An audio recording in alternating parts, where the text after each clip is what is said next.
venit la cea de-a treia ediție online LibFest, târg de carte și experiențe culturale. Dorim să continuăm tradiția târgurilor de carte, iar acum ne-am propus să aducem în fața publicului noutăți editoriale, scriitori naționali și internaționali. Pe tot parcursul târgului veți putea regăsi titlurile preferate cu reducere pe Libris.ro.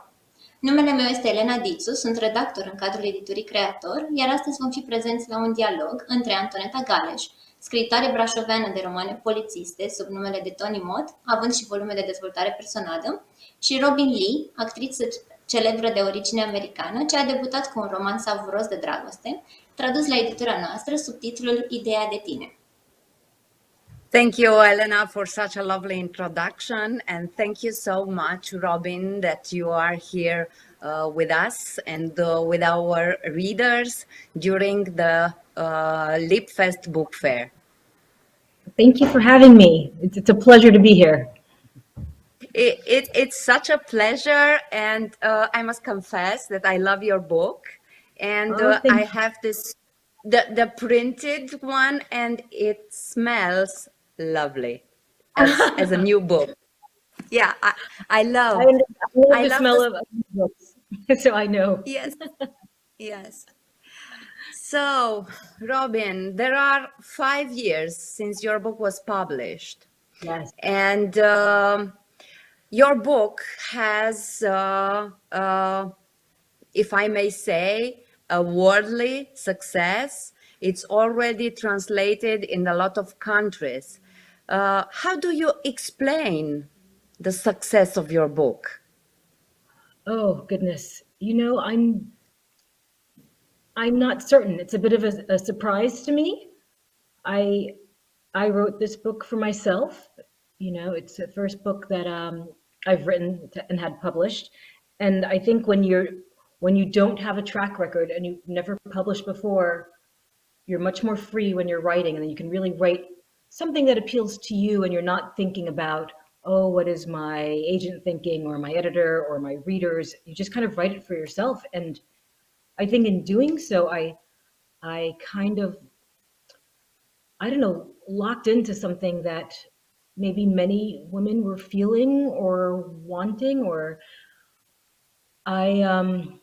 I think it's kind of universal. I think as you're a woman and you're getting older, and you know, the media and images in the Hollywood or on the news are telling you that you're no longer maybe attractive or sexy or viable, and you kind of want to refute that and fight back against that and not feel like you're, I didn't want to feel like I was being pigeoned into a hole. Like I didn't want to just be a mom or whatever that is. I still wanted to celebrate what it was to be a woman in many different forms. And I think that has appealed to women around the world, that, you know, even though you might be married, let's say, or you have children, and, or you have a job or something, you still want to own all the different parts of you and be able to explore all the different parts of you, and parts that we are told that we have to shut off at a certain age. We shouldn't have to. We should be able to continue to live and thrive and enjoy all the things the world has to offer us, and not listen to this voice that tells us, you know, you're 40 years old, it's over, give up. And I think that has appealed to women in many different countries and throughout many different cultures. And that makes me very happy, because it was a sentiment I was feeling for myself. And I'm happy to see that I share that with so many women around the world, and that we're able to connect in that way. I think that that was also very important for me, because I was told first that I will read a love story or a romance, but I've seen the book more as a story about self-actualization and about self-love and about, I don't know, grow up and seeing myself as desirable, as you said, and also finding the idea of me, and also the idea of my womanhood. So right. That was very, very, very important and very nice to discover in your book. Yes, I think Thank you very much. And that means a lot to me. And you know, it's so funny when you do it, when your book is translated, you're not so sure how much actually gets translated and the subtleties of the story. I mean, the story, yes, but how much of the underlying themes and the subtleties get translated. And so when I hear those words from you, I know that it was effective and that it came across. And that makes me really happy, because I want this to be a celebration of women, and for women to, like you said, like a self-actualization, a self-realization, a reclaiming of self, and just kind of owning who we are. I also loved the fact that you gave the reader this space, because there are some who might consider it as a love story or as a romance. You did not push me in that direction, but discovering it, it was very, very nice, and I felt, how can I say, guarded, or yeah, but gently guarded in this direction. Yeah, I mean, I think I'm always intrigued by stories that have more to them than just what's on the surface. So whether or not I'm reading a love story or a work of literary fiction or any kind of a fish out of water coming of age story, I want more than just a story. I want all the multiple layers that will resonate, and that kind of, I think, that's what makes stories worth telling. It's not just the surface, it's all the stuff underneath, because that's where you really discover characters and personalities and characteristics and differences in culture. And that's so important to me. And so I really wanted this to be more than just a romance or a story about two people who come together and fall in love. I wanted it to be layered. And I'm also very aware of what's going on in the world politically, or social justice, or whatever it is. And I think it's important to layer that into my art. And so this is not just I didn't want it to be a pretty book with a pretty story. I wanted there to be a few darker underlying things that make people think. Yeah, because it's very, usually when we see couples with 20 years age gap, but when the man is older, we kind of get used with that. But when the woman is older, it takes also courage to have such a relationship. Yes, it's usually, we're outraged and we judge her, we condemn the relationship, we look at it in a different light, we question why it's happening and what could he possibly see in her, and why is he with her, and what does she have to offer. And we rarely do that when the man is older. I remember when I was writing this, after I'd written this, and I guess I was in the editing process, or the book had just come out. Donald Trump had just been elected president, and there's about the same exact age gap between him and Melania than there is between Emmanuel Macron and his wife. And Emmanuel Macron and his wife received so much more negative press or questioning, like, look at this age difference, and how can you believe this? And he's dating his former teacher, and blah, blah, blah, blah. And yet there was the exact same gap between Donald Trump and Melania. No one questioned it. It was not an issue. And it really made me kind of look at things like, why do we do that to women? Why do we penalize them for being in relationships that we don't think are, I don't know, traditional? And we do it because because men have the upper hand, and we live in a patriarchy. And if they say this works, it works. And if they are outraged by it, then suddenly we all become outraged by it. And that doesn't sit well with me. It was also very difficult for Solane in the story. So, yes. Because we all have this preconception about how we should be in relationships, and if the age gap is so big. Right. Another issue was her daughter, Isabel. Isabel, yeah. Yes, I want to Was see one of the things that we do as women is when we become mothers, we put, well, as women in general, we often put others' happiness before our own. And as mothers, that's kind of understood. You embark on this journey and you fall in love with these little people that you've created, and there's nothing you would not do for them. I know, being a mom, my kids come first and there's nothing I wouldn't do for them. But I wanted to look at the fact that we often put everyone else's happiness before our own. And we choose things to make others around us more comfortable and happy, often at the expense of our own happiness.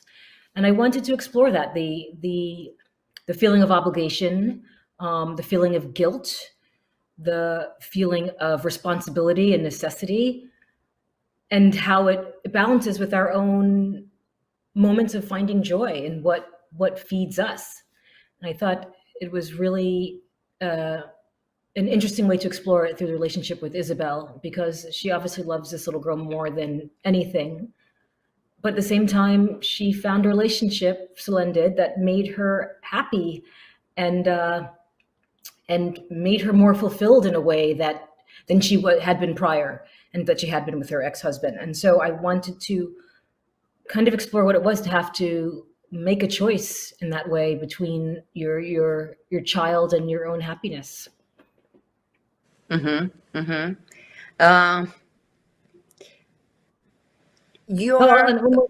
to say one more thing. Yes.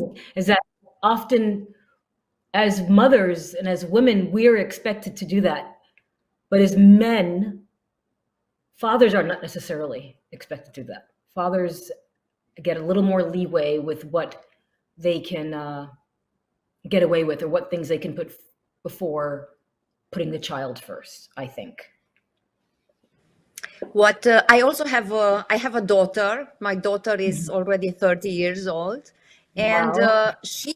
she told me actually that it was very important for her when she saw me that I wanted to be happy, and when she saw me happy and was so how can I say, like, I gave her more hope. And I think that as a mother, we also do have this obligation for our daughters to show them that we can be happy with ourselves and with our choices and with our lives. Yes, because we become set an example. And I think it's important that they can see that we live full lives, so that they know that they can go and live full lives, and they can take risks, and they can try different things, and not just follow the pattern that the world or media or whatever tradition is telling them to follow. That they can kind of break out of those boxes and live their most full lives. And I think it's up to us to set an example. Yes. It was very, very nice to read your book. It was very alert and very captivating.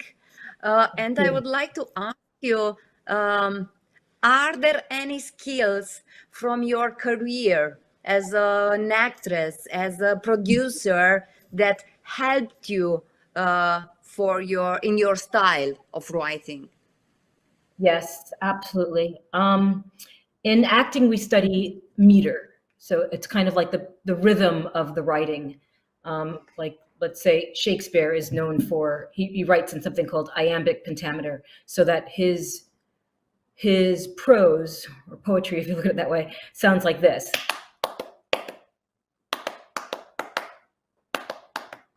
And so that's iambic pentameter, and you're very aware of the rhythm of it. And studying playwrights like Shakespeare or Mamet, David Mamet, who's an American playwright, you learn about this rhythm of writing that feels natural. And it's almost like it's coming from our own heartbeat. It's coming from our own like inner, like our heartbeat, like that rhythm.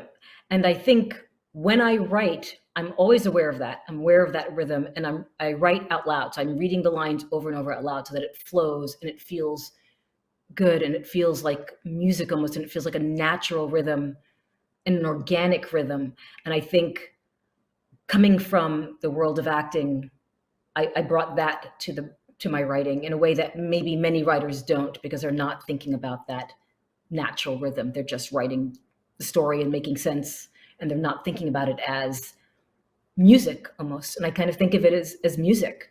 So I think that was very helpful. I think I have a very, I have an affinity for dialogue. I know how good dialogue sounds versus bad dialogue, because I've worked on enough projects with both, and I've read scripts with both. And I know when something sounds like natural speech, a natural cadence of how people speak, and when something doesn't, and when something sounds very much like they're just putting all those words there to give us the information, and they're not, that's not really how people speak. And so that factors into my writing. And I think as an actor, we're taught to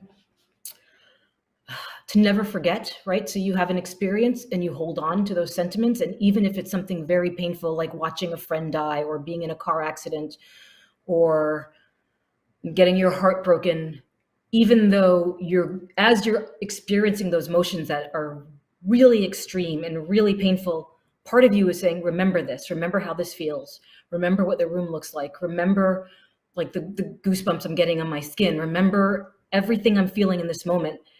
And we hold on to that. And as a writer, I bring that to my writing. So anything I'm writing, I'm very much putting myself in my characters' bodies and recalling like what something like that feels like. I think those three things, for the most part, are what I brought to the writing world as an actor. I think it's also very, very important to connect to all the characters and bring all the characters alive and Right. feel in you all the characters. Right. Are you writing now something? I am. I'm writing something completely unrelated. I'm writing another novel. It's a little more challenging. I have a lot going on, and I'm doing a lot of press still for this book. And so I'm kind of living in the world of these characters still. And so it's hard to get into the new book sometimes. And then I'm still working as an actor, and I still got 2 kids. And so I have a lot going on. But yes, I'm working on a new novel.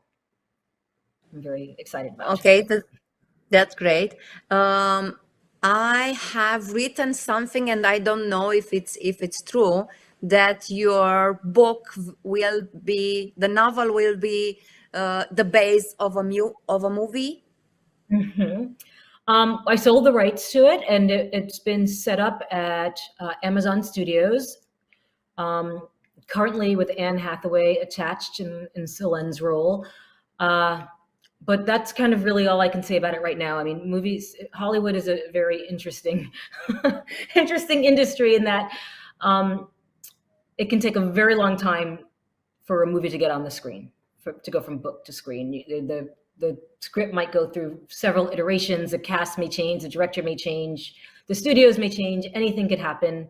So I kind of don't want to talk about it until it's like in the can and it's done and it's ready to come out. But as of now, we're still very early in development. Yes, still I want to congratulate you for that. Thank you very much. I think Thank you. It's something very very important to see, or to have the hope that the book will be a movie soon, or whatever. Yes. Whenever Yeah. Whenever. Well, Yes. You said about that you like music, and also music through Hayes is an important part in the book. What music do you like, Robin? Oh, goodness. I listen to all kinds of music. I'm all over the place. But when I was writing, I was trying to listen to music that I thought Hayes would listen to, music that Hayes would make, and music that Solen would listen to. So it was very much of that time. It was like, I was writing 2014, 2015. I was listening to a lot of pop from that, like, I don't call it pop, but popular music during that time, and different elements that factored into it. I listened to a lot of Ed Sheeran. I love Ed Sheeran. And to me, his voice I discovered him in the beginning of the writing of this book. And his voice to me and his writing to me evokes more of Hayes than any other one act. I listened to The Fray. I listened to, oh goodness, I'm trying to think of, I have a very extensive list, and I'm just trying to think of all the different acts that went into it. Sanders Bulky. There were just a lot of random We the Kings and Coldplay, and there's some Beyonce in there even. There's some One Direction in there. There was, oh gosh, there was a lot. There was a lot. John Legend is in there. So, I mean, I feel like it wasn't, I mean, my musical tastes are all over the place, but I try to hone them for this book. And there's definitely musical acts that I associate with this story more so than anything else, or even like my life in general. It was very, very interesting that the couple, Solane and Hayes, in the beginning tried to hide from the others, tried to keep the relationship hidden. Is there any chance for a relationship to function when it's hidden? That kind of scrutiny. When I think you can only get a relationship, a solid relationship that's going to endure. You can only keep it secret for so long. You're going to come out to your friends and family first, and then eventually the public will get a hold of it.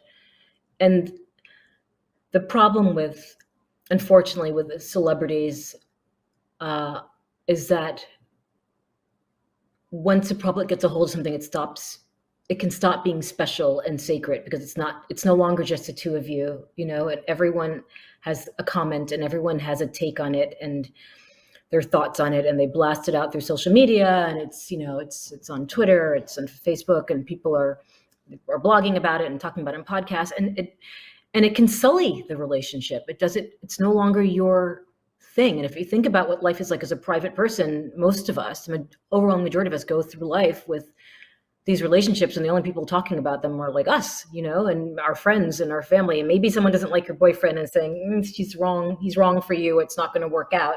But you're not consumed with the entire world, people who don't know you, who've never met you, making judgments about this relationship that you're in. And part of being a celebrity is that happens. That's kind of, unfortunately, part and parcel of the job. You get most or many celebrities are artists who want to create art and who have always had this desire to create, whether it is music or theater or film or whatever it is. And having success in that business comes along with this thing called celebrity, and which has a lot of perks, and there are a lot of great things about it, but there's a lot of negative about it as well. There are different expectations, there are different sense of privacy. And I think that most people, or many people, don't think of celebrities as human. They stop being human. They start becoming this image, this commodified image, this public persona. And we all have takes on it and make judgments about it. And we forget that there's a person living in there who is real and genuine and flawed and, not perfect, and who has wants and desires and needs, and who can be hurt. And I kind of wanted to explore that. There's this darker side that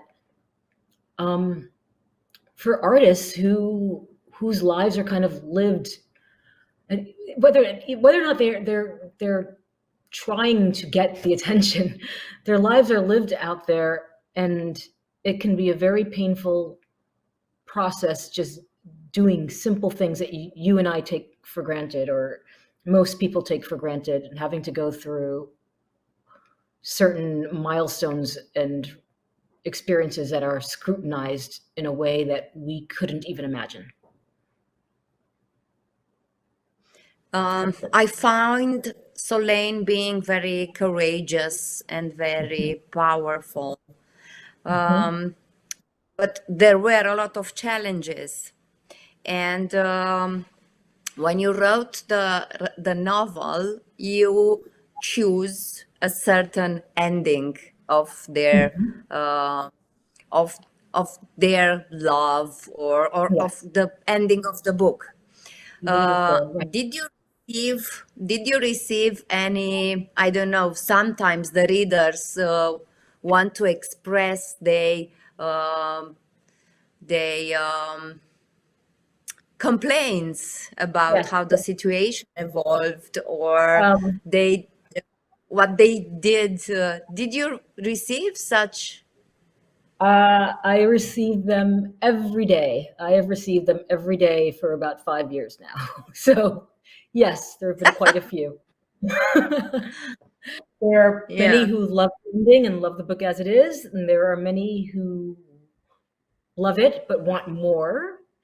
And there are many who just don't like it at all. And all yeah, of them tell me how they feel.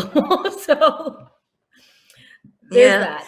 You know, you can only make so many people happy. And as I explained, one of the beauties of writing this book was that I wasn't writing it for anyone but myself. And I wasn't thinking about how are people going to feel about this ending, and I have to make them happy. I didn't have this kind of a weight of feeling like I owed my audience anything. I owed it to myself to be honest to me and to write a real story of what I thought a real, genuine relationship looked like with someone having a romance with a much younger guy who was uber famous, and just kind of being realistic about how it would probably play out.